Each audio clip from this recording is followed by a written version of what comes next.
श्री गुरु चरण कमलेभ्यो नमः। श्री सुखदेव गोस्वामी जी कहते हैं, अरे राजा परीक्षित, देवता लोग 33 करोड़ हैं और वो स्वर्ग में रहते हैं। देवताओं को अधिदेव भी कहते हैं, अधिदेव सृष्टि। ये अंग्रेजी में बोलते प्रिजाइडिंग डीटी। हर एक चीज के पीछे एक देवता होता है। प्रत्येक वस्तु के पीछे एक देवता होता है, उसको कहते अधिष्ठातृ देवता। संस्कृत में, हिंदी में क्या बोलेंगे मेरे को मालूम नहीं। जितने भी घर हैं, घर का एक अधिष्ठातृ देवता होता है, सब चीज का होता है। जो आंख से दिखता है और उसका नाम है, जैसे ट्रैक्टर नाम है, पेड़ एक नाम है, पशु एक नाम है, गैया एक नाम है, भैंस, ऐसे सबके एक एक देवता है। गैया का तो 33 करोड़ देवता है। घर, गांव, नगर, शहर, किला, वृक्ष,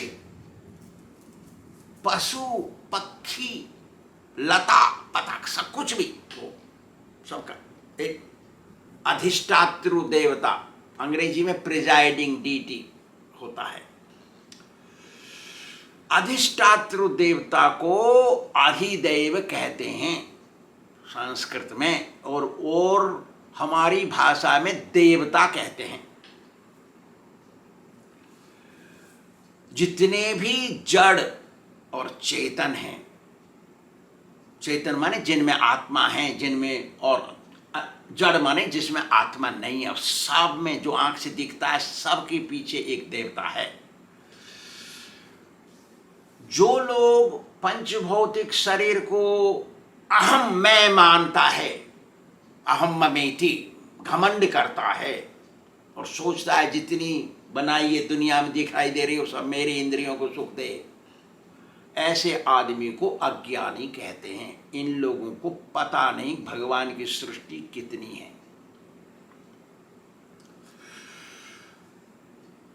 जो वस्तु आंख से दिखाई देती है उसे अधिभौतिक सृष्टि कहते हैं। जैसे ये चेयर है और तुम्हारा कैमरा है, इसको अधिभौतिक सृष्टि कहते हैं। आंखों का संबंध प्रकाश से है। प्रकाश यदि समाप्त हो जाए, घोर अंधकार हो जाए, तो हमारी आंखें खुली की खुली रह जाएंगी, कुछ दिखाई नहीं देगा। इसलिए घोर अंधकार से आंखों का कोई संबंध नहीं। भगवान ने 3 प्रकार की सृष्टि की। एक आध्यात्म सृष्टि जिसको बैकुंठ कहते हैं, गोलोक, बैकुंठ धाम, इस दुनिया से परे। दूसरी है अधिदैव सृष्टि, जो स्वर्गलोक है, जहां देवता लोग रहते हैं, देवताओं को अधिदैव सृष्टि कहते हैं। अधिष्ठातृ देवता का काम करते हैं, उनकी ड्यूटी है। तीसरा है अधिभूत सृष्टि। अधिभूत का मतलब है जो चल नहीं सकते, जिसमें आत्मा नहीं होती। जैसे चेयर है, इसमें आत्मा नहीं, चल नहीं सकता, हमको उठा के लेना पड़ेगा। जो चीज चल नहीं सकती, अपने आप उठा के ले जाना पड़ता है, उसके अंदर आत्मा नहीं है, उसको अधिभूत सृष्टि कहते हैं। 3 प्रकार की सृष्टि है, और 3 प्रकारों की सृष्टि में अधिभूत सृष्टि को बहुत कम बताया है शास्त्रों में। बहुत ज्यादा विश्लेषण, व्याख्या, वर्णन नहीं किया। अधिदैव और आध्यात्म सृष्टि का ज्यादा वर्णन हुआ है शास्त्रों में। ये सब सुना परीक्षित ने। फिर परीक्षित महाराज सुखदेव गोस्वामी जी से पूछते हैं। सुत गोस्वामी कहते हैं 88,000 ऋषियों को कि जब ये सब सुना परीक्षित ने पूछना आरंभ किया अपने गुरु जी को, सुखदेव गोस्वामी को, कि महाराज आपने वृत्रासुर का वर्णन तो पूरा कर दिया। हे गुरुदेव, हाथ जोड़ के बोल रहा है, गुरु के सामने विनम्र होकर बोलना चाहिए, हर समय नम्रता रहनी चाहिए। गुरु के सामने घमंड दिखाता है तो उसको मूर्ख कहते हैं। गुरु के सामने कभी घमंड लेके नहीं आना चाहिए, वही मूर्ख होता है। याद रखो, फिर अपने को पहचानो कि हम मूर्ख हैं या विनम्र हैं। हे गुरुदेव, आपने स्वयंभुव मनु के 2 पुत्रों की बात बताई, प्रियव्रत और उत्तानपाद। प्रियव्रत के हुए अग्निध्र, अग्निध्र के हुए नाभि, नाभि के हुए ऋषभदेव, ऋषभदेव से हुए भरत, जिनसे पृथ्वी का नाम भारतवर्ष पड़ गया और वही भरत फिर जड़ भरत बन गए। आपने दूसरे पुत्र का बताया उत्तानपाद का, उत्तानपाद के वंश में बता करके प्राचीन बरही के प्रचेता हुए ऐसा बताया। प्रचेता के दक्ष प्रजापति दोबारा पुत्र बने ये भी बताया। दक्ष प्रजापति के 11,000 पुत्र हुए, जिनको नारद मुनि ने सन्यासी बना दिया, साधु वैष्णव बना दिया, ये बताया। आपने बताया दक्ष प्रजापति को गुस्सा आ गया तो ब्रह्मा जी आए, बोल दिए पुत्र पैदा करना बंद कर दो, अब लड़की पैदा करो, पुत्रिका पैदा करिए। तो दक्ष प्रजापति ने एक बार में 60 पुत्री पैदा की और सबको दे दी। उनमें से 13 कन्याओं को कश्यप मुनि को दी। हे महाराज, आपने ये सब बताया। कश्यप मुनि की अदिति से 12 आदित्य, 12 आदित्य पैदा हुए, जिनमें विवस्वान मुख्य हुए जो सूर्य देवता हैं। और फिर बताया आपने त्वष्टा ब्राह्मण होते हुए दानवों की छोटी बहन रचना से शादी करके विश्वरूप 3 सिर वाला पैदा किया, जिसको इंद्र ने पुरोहित बनाया। और इसमें आपने वृत्रासुर की बात बताई, ये सब आपने बता दी। हे गुरुदेव, आपने जो कथा बीच में छोड़ी वहां से आरंभ करिए, जहां से आपने कथा को थोड़ा इधर ले गए। अब इधर की बात भी बताइए, जहां से आप पॉइंट दूसरी तरफ ले गए उस पॉइंट से फिर दोबारा शुरू करिए। इसको सुनकर के सुखदेव जी बड़े प्रसन्न हुए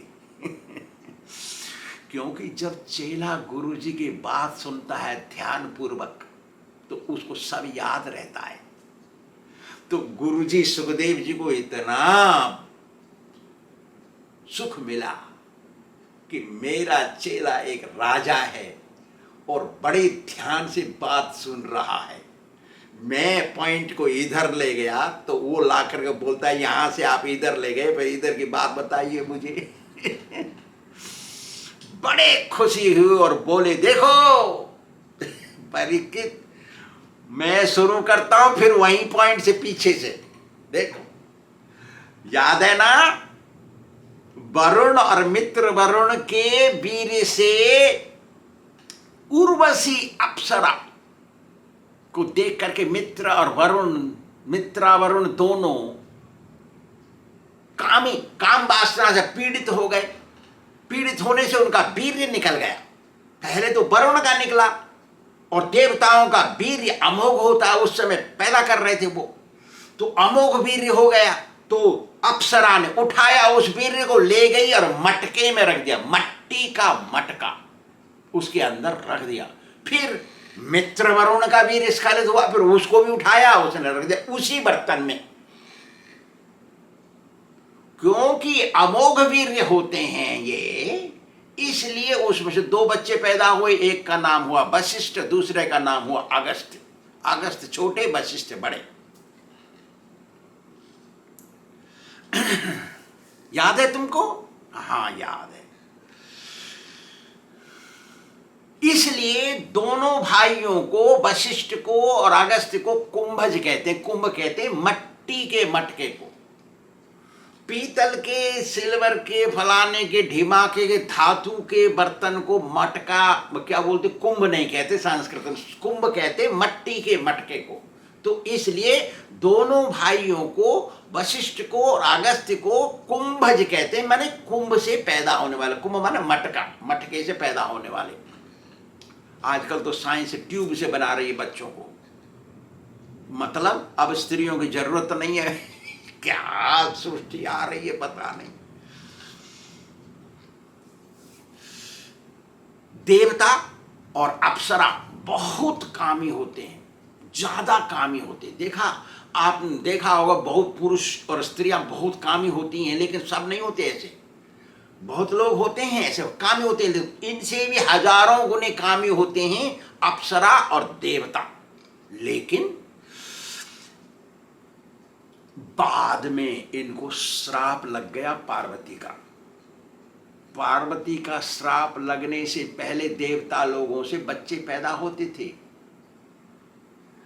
जैसे इंद्र देवता से 3 बच्चे पैदा हुए, उसमें एक जयंत था, और कुबेर से 2 पुत्र पैदा हुए जिसका नाम नलकूबर और मणिग्रीव था। हमने बता दिया है अपने 10वें स्कंद में, हमारी वॉल्यूम में है, जो 10-15 वॉल्यूम की सेट है उसके अंदर हम बताए हैं इसको पूरा, ज्यादा बताने की जरूरत नहीं है। एक बार की बात है, पार्वती जी को गर्भ धारण करने की इच्छा हुई, तो वो अपने पति शंकर जी के पास गई। पति से समागम करने के लिए तैयार, वहां पे देवता ने, अग्निदेव ने दिया विघ्न शुरू किया अग्नि देवता ने। तो पार्वती जी को गुस्सा हो गई, तू मेरे काम में विघ्न देता है, मैं सारे देवताओं को नपुंसक बनाती हूं अभी। सारे देवताओं को उन्होंने नपुंसक बना दिया, इसलिए देवताओं की संतानें नहीं होती, किसी भी देवताओं की संतान नहीं हुई। देवता लोग अदिति के पुत्र हैं। कश्यप मुनि की 13 पत्नियां हैं, उनमें से अदिति बड़ी हैं। उन अदिति के पुत्र हुए देवता लोग, सारे देवता। भगवान भी अदिति के पुत्र बने। वामन देव भी अदिति से ही पैदा हुए, कश्यप से। लेकिन वो इंद्र देव के बाद पैदा हुए, इसलिए इंद्र के छोटे भाई कहलाए। उनका नाम उपेंद्र पड़ा। वामन देव का नाम उपेंद्र भी है, क्योंकि जूनियर, जैसे प्रेसिडेंट, वाइस प्रेसिडेंट ऐसे होते हैं ना, ऐसे ही छोटे उपेंद्र पड़ा उनका नाम। इन्होंने बलि महाराज को देवताओं के लिए ठगा। इसकी बात हम आगे बताएंगे।